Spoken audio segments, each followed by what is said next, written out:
Hey guys, John Lee Dumas here, founder and host of EO Fire, and you're listening to Bravepreneur Parents Academy with ldquo.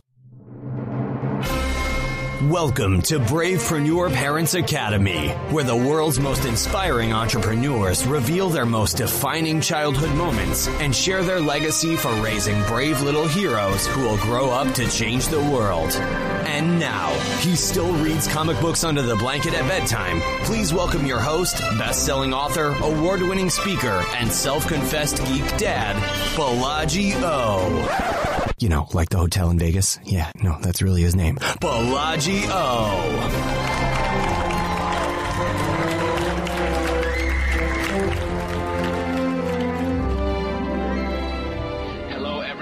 Welcome to another edition of the Bravepreneur Parents Academy. Today, you're in for a treat. We are speaking with Miss Ellie Isacs, the powerful, transformational branding coach and talented copywriter all the way from Switzerland. She specializes in empowering entrepreneurs to showcase their authentic and unique self in all areas of business. So, if you've ever been stumped with how to really combine that personal brand with that business brand and how to make it shine and stand out, oh, you're in for a treat. Ellie's about to give you the goods on this one. Please help me welcome Miss Ellie Isacs. Hello. Welcome, Ellie. Thank you, Balaji. It's so wonderful to be here. This is a big treat. We've been able to have a lot of good conversations online about branding, and you really know your stuff, Ellie. So I want to jump right in and give our audience some of this wonderful value that you have to share today. But before we do that, Ellie, could you kind of explain to us what a trend-setting brand is? You empower entrepreneurs to become authentic trendsetters. Tell us what that means. Okay. It will be a little bit of my own story and how this all came to light. I was faced with feeling not good enough when I started my business, and this actually set me on a transformational journey to go deeper into understanding who I truly am, how I want to shape my business, and how I want to design my brand to reflect my personality. And seeing so much of boxed strategies or societal perception of how people are supposed to run a business and build a brand prompted me to look further and to say what is important when one builds a brand and what is a trendsetter. And to me, a trendsetter is not something that comes and goes, but it's something that's memorable. So for me, a trend-setting brand is something that's created from the inside out. It leaves lasting memory with the audience. It stands behind certain values, and it continues throughout the years, supporting their message, their passion, and their purpose in the world. That is very interesting. Let's talk a little bit about that concept of trends, Ellie, because it seems that a lot of times trends are dictated externally by the fashion brands out there or by the latest technology. They got to tell us what the trends are, and then we jump on board and try to be one of the early adopters of those trends. You're saying that each of us should kind of find our passions, our interests, our strengths, and create a trend out of that? Actually, my tagline is be the trend you wish to see in the world. I love it. I love that. Tell me more about that. Yes, I agree. There are trends in technology which are useful, but you know what's bothering me with that is that everything comes and go very quickly. We evolve from a technology perspective rapidly. And this makes the trends disappear. But when it comes to branding, creating a trend which is lasting is what will make the biggest impact, because when you have the early adopters, once they're with your brand and following your brand, then they will not need to necessarily switch to something quickly, which is the new thing out there. And every person, be it an entrepreneur or a professional or a mom, every single person is a brand on its own. And how we carry ourselves is how we set the trends for the world. And when everyone trusts themselves, believes in their passions, follow their passions, and shows up authentically in their life and in their business, already setting a trend and changing the world. That's fascinating. Now, Ellie, you are obviously a fashionista. You have a wonderful signature look. You carry yourself really well. You speak on stage exceptionally well. But listen, Ellie, not all of us are gifted. I'm putting my hand up. Not all of us are gifted in the fashion department, okay? Not all of us can just, go to the stores or go into our closet and come out looking, having such a great look and having that confidence on stage and so on. So especially for those of us who are busy parents, you're a parent as well. Mm-hmm. A lot of us are busy with parenting and trying to run a company. How can we actually take the time and find the expertise to create that signature look, that signature, that's one aspect of our brand anyway. How can we start there? It's interesting that often when we talk about these topics, we look on the outside. You say, how do I go to a store and find something that creates that look, or how am I able to carve the time to focus on this? But it actually starts from the inside. And I always call it creating your inner style before you create your outer style. And creating your inner style is all about understanding who you are and where is your comfort zone, and is that the comfort zone that has been dictated by society? Is it that you're feeling not beautiful enough? Is it that your body is not satisfying you, or the relationships that you're ending up having are not what you envision to be? All of these external circumstances affect our self-image. And naturally, if we are faced with struggles or pains or fears, that affects our ability, first of all, to be self-confident, but then also to be able to go and buy clothes that truly resonate with us. And I've actually heard a very interesting point a while back. Never shop when you are in a high emotional state. It doesn't matter if it's positive or negative, because then shopping becomes a reaction to your inner. And when you go shopping, you need to be balanced and aligned. So finding yourself and understanding how are you showing up on the outside and how does that reflect is actually a crucial step of defining, your own style. And granted, there are people who are very talented in various areas. Maybe they're not able to go and pick the right outfit, or, depending on their body type or their skin color. And there's a lot of support online and offline for this. But my own opinion and my own advice would be, before you embark on any sort of change, improvement, or even a makeover, start with yourself and understand where's that inner image. Powerful. I love that. That's very, very useful. Now, Ellie, there's one concept that perhaps you can explain for me a little bit more. I'm very familiar, and a lot of our listeners are familiar with the concept of a personal brand. And we're obviously all familiar with the concept of a business brand. We've seen the large corporations. We all run small businesses ourselves. But it appears that your principles and your teachings kind of merge the two. You've mentioned that everyone is essentially a brand. Could you unpack that for us a little bit more? Help us see where the intersection between personal brand and business brand starts to come to play. Sure. When I mentioned that we're all our brands, I was talking to literally everybody who is out there. If we go to the circle of entrepreneurs, they are the majority of the so-called self-brands or self-branding. So I think this is the transition point between a personal brand and a business brand. It's entrepreneurs who are the brand behind their business. It's their face, it's their knowledge, it's their story, it's their expertise and their experience. But creating a self-business brand can be a start towards creating a bigger business or a company brand.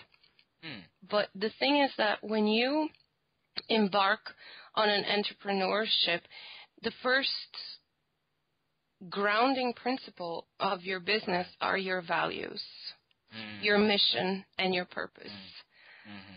When you brand yourself out there with your authenticity and your passions and your skills and the market and the audience and the people who you help, all of this is built on a single mission that you have for your life, for your work.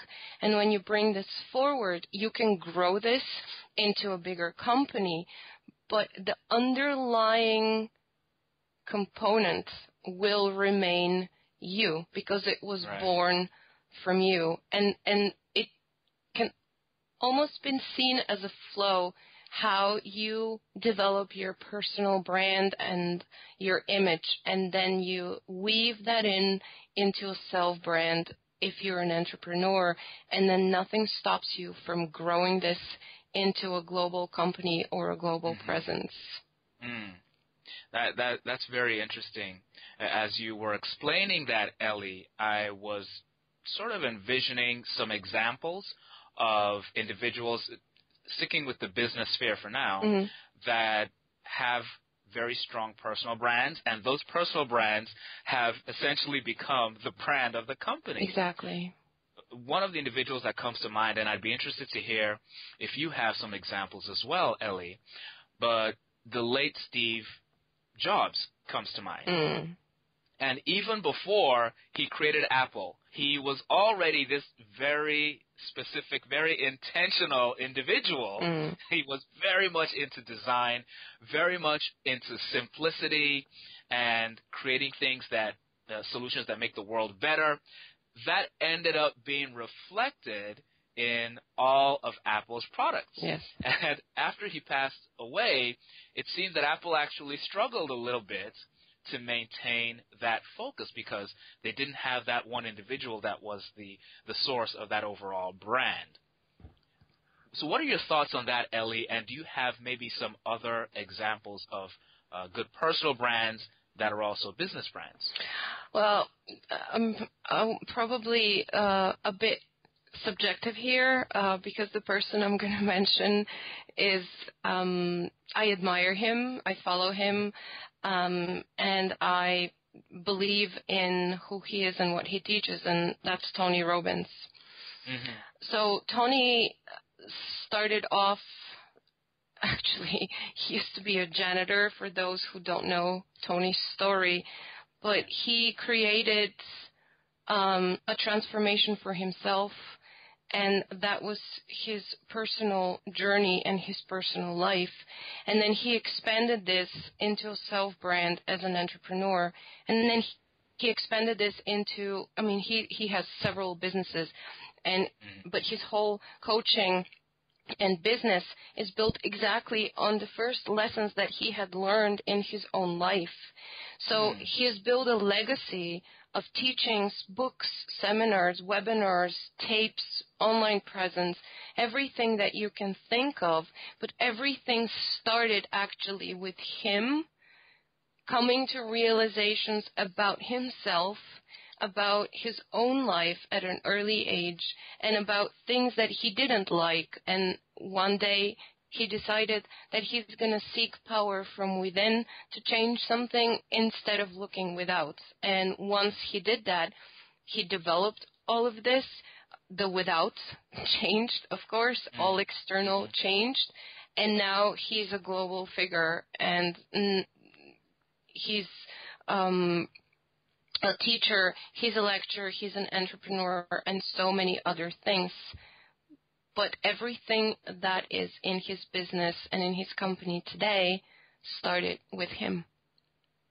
Very, very interesting example. I like that, and I've read a lot of Tony's work. he has some really interesting teachings as well. Thank you for sharing that, Ellie. I want to transition now a little bit. We know that you are a powerhouse transformational brand coach, but we want to know a little bit about the Ellie behind the scenes. So with your permission, Ellie, we're going to find out how you became this superwoman. We're going to go put you in the Clark Kent red phone booth and see what's going to make you come out as superwoman on the other side. So we want to ask you a few fun questions. Can we do that, Ellie? Go ahead. Bring it on. All right. Let's go for it. Ellie, who was your favorite superhero growing up? Interesting question. I didn't have a superhero growing up. I have a superhero now. Apart from myself, Ellie. Apart from you, yeah. So my number 2 is actually Elastigirls. Oh my goodness, it's a great one. I know they're coming out with a sequel. Oh, are they? Oh, that's going to be amazing. Yeah, I've seen The Incredibles, like, I don't even know how many times. I think I can quote them. Okay, Ellie has an 8, almost 9-year-old son. Let's give her the benefit of the doubt and say that she watches the movie because of her son every time. Actually, no. I'm trying to help you out, Ellie. I know. Hey, you wanted behind the scenes? I'm giving you behind the scenes. It's the raw, unvarnished truth here. Okay, so favorite cartoon show. Did you watch cartoons growing up, Ellie? Yeah, I did. It's been such a long time ago. I would say the Flintstones. The Flintstones. I think that's my wife's favorite also. Very nice. Yeah. Now, what about a favorite family tradition? All-time Christmas. Christmas. Yeah. Beautiful. Beautiful. What's Christmas like? What was Christmas like for you growing up?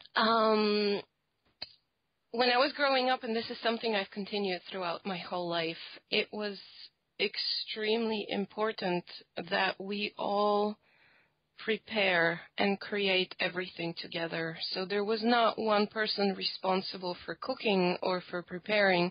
We all did it as a family. And even though I am an only child, I was very blessed to live in one apartment with my parents and also with my grandparents. So wow. Yeah, so when I was growing up, we were always us 5, or our guests were coming over, and every celebration involved special preparations, a lot of presents.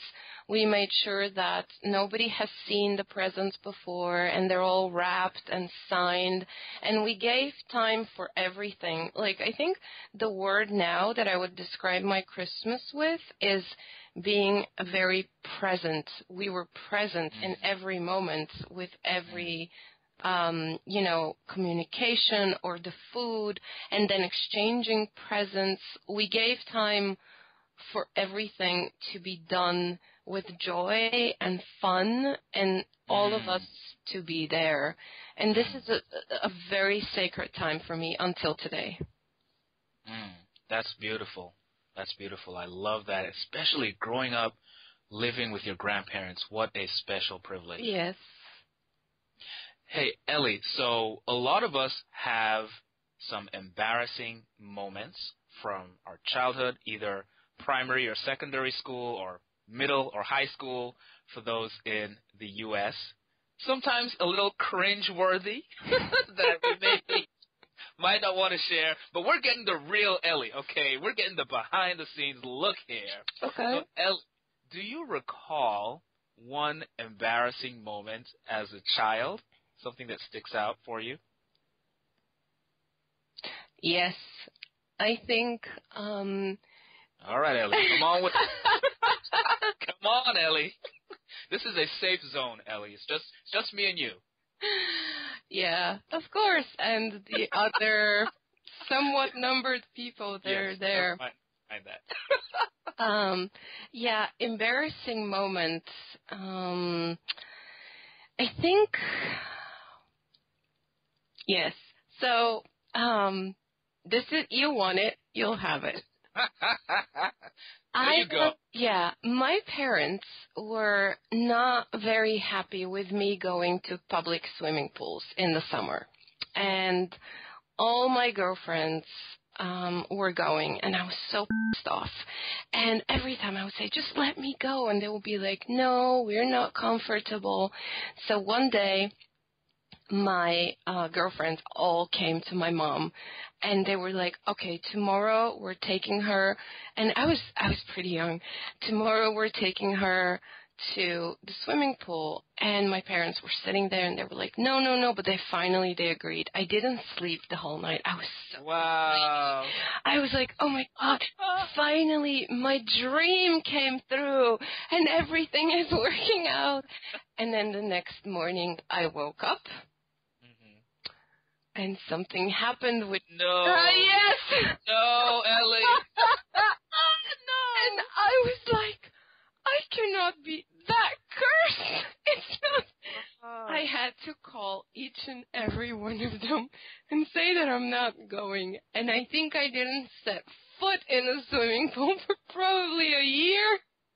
Okay, I'm traumatized. I'm so sorry, Ellie. And yet... Oh, turned out okay. I know. Wow. That's a good one. The world kept spinning. Somehow, some way. Thank you for sharing that, Ellie. That couldn't have been easy. We appreciate that. No. I tell you, this lady is brave. I love it. That's why she's a superhero today. Thank you. You know, we're not the only ones that think Ellie is super. You also have a handsome, young, 8-year-old son, Ellie. So what's it like balancing being a full-time entrepreneur and a full-time mom? Well, I think what I have realized, both in my parenting, my job, and my personal life, is to be able to honor the time. And with him, I know that it's never coming back. So every moment is precious for me, and I am conscious about creating time and space to be with him and be present. And it took a while, because when I was in corporate, I had quite a demanding job, and I would go home with my laptop and work. And many times I remember thinking, oh, I'll just play with him tomorrow. And at some point when I started my own business, I realized that, no, now I decide, and I have the power to make time for him, because he is not an addition to my business. He's actually part of my life. So balancing is, I wouldn't say it's easy all the time, but I make a conscious decision and a conscious effort to have my time with him.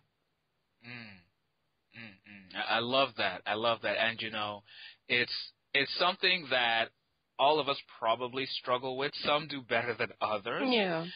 You know, my wife, for example, just intuitively seems to be, she's always been really good at prioritizing that time with the kids, being present with the kids, where I, on the other hand, Mr. trying to save the world, trying to make a difference and doing all this other stuff, I'm spending all my time trying to make a difference out there, and I'm multitasking during that time I should be spending with the kids. So I've been doing better with that of late, but I think it's really important that you mention that, Ellie, and I appreciate you mentioning it. Just trying to be present with the kids, even if we can't give them the quantity of time that they want. I think if we give them quality time, at least that's what I'm trying to do right now, if we can give them that quality time within the little time constraints that we have, I believe that makes a difference. So I really resonate with what you're sharing there, Ellie. It makes a huge difference, because I've seen it in his face. When I would give him my undivided attention, even if it's for 5 minutes, he knows that I'm there. And then I feel much easier about saying, I have to answer an email. Is that okay? And then he's totally happy. And then he's like, yep, I'm just going to be in my room. And it makes a difference, you know, just looking at him in his eyes instead of looking at my phone and answering him Like, this is, and I know, I mean, I'm guilty as well. I mean, I do answer some emails and I do look at my phone, but I am trying to be mindful about it and carve that time, which is only for him.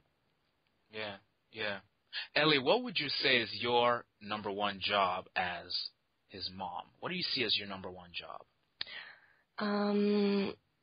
Shaping a self-aware individual who values himself and others, but loves himself first from an authentic point of view.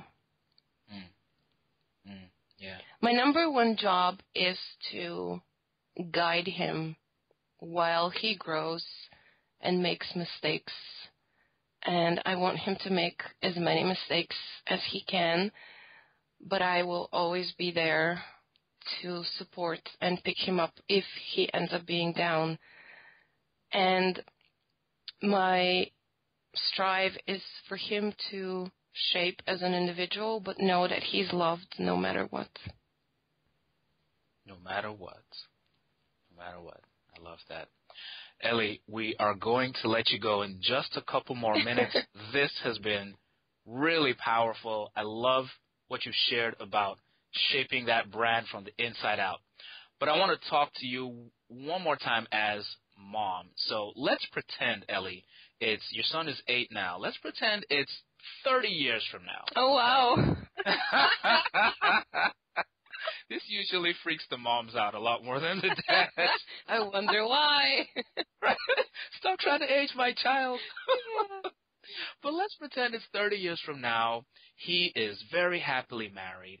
He's got his own beautiful child or children. He's a dad now. Ellie, what would you like to say to him about 2015? What would you like to say about this period, this snapshot in both of your lives, why you made the decisions you did, why you left corporate, you started your own company, why you've been so intentional about the things you're doing? What would you like to tell him about this point in time? Okay. Now, first I have to try not to get too emotional. Okay. So I would say my parenting and my choices has been my own, and I want you to make your own. I have made a lot of changes in my life, and I have learned that I lived in an understanding that I wasn't good enough or pretty enough or smart enough, but I was blessed to be able to find myself. And as such, I have tried to always show you that you are good enough in every point in your life. So if you had learned something from me, which you believe is valuable, then use it. Don't worry about what I would think or say. Parent your children the way you understand it, because they're yours and they're your responsibility. I have been strict with you because in the world we live in, sometimes we need the tools to navigate and shape our own path. Right or wrong is relative, but I have given my best in my time and understanding to allow you to grow and develop to be the person only you want to be. I have tried not to make you a reflection of myself or society, and I have chosen to say no where I thought it was for your best interest. You're smart enough, you're capable enough, you can make decisions and parent and love. But if you ever want my input or my hug, I'm always here for you. Spoken like a true mom. Aww. It's Ellie Isacs. It was beautiful. That was beautiful. Thank you for sharing that with us. Yeah. Can I take your words and use them for my kids? Would that be okay? Well, sure. Okay, not the most authentic thing, but I'm saying. I mean, you can change a word or two. Change his name. Yeah. That was beautiful. And I hope he gets to hear that one day. Thank you. And I hope he always remembers that mom loves him no matter what. We do. Miss, Ellie Isacs, ladies and gentlemen, transformational branding coach, talented copywriter, empowering us entrepreneurs to become authentic trendsetters from the inside out. If you want to learn more about Ellie, if you want to get more of this goodness that she's sharing, you need to hit her up on her website. She's at vdesign, it's videsign.com, and she's a speaker, she's a coach, she's doing workshops, she's doing summits, she does it all. And of course, she's a mom. Ellie, thank you for being here today. Thank you so much. It was really amazing, and I am very honored to have been your guest and spend that fantastic time with you. Honor has been ours. Folks, Ellie Isacs, check her out, videsign.com. And until tomorrow, up, up, and away! Fear not. Although this chapter of Bravepreneur Parents Academy has come to its conclusion, we have many more adventures for you and your brave little heroes. Head over to bravequest.me for access to the Brave Quest Journal, an interactive activity playbook that rewards your little ones with points for accomplishing tasks that build character and unleash your child's inner superhero all before bedtime. We look forward to having you join us for more adventures next time on Bravepreneur Parents Academy.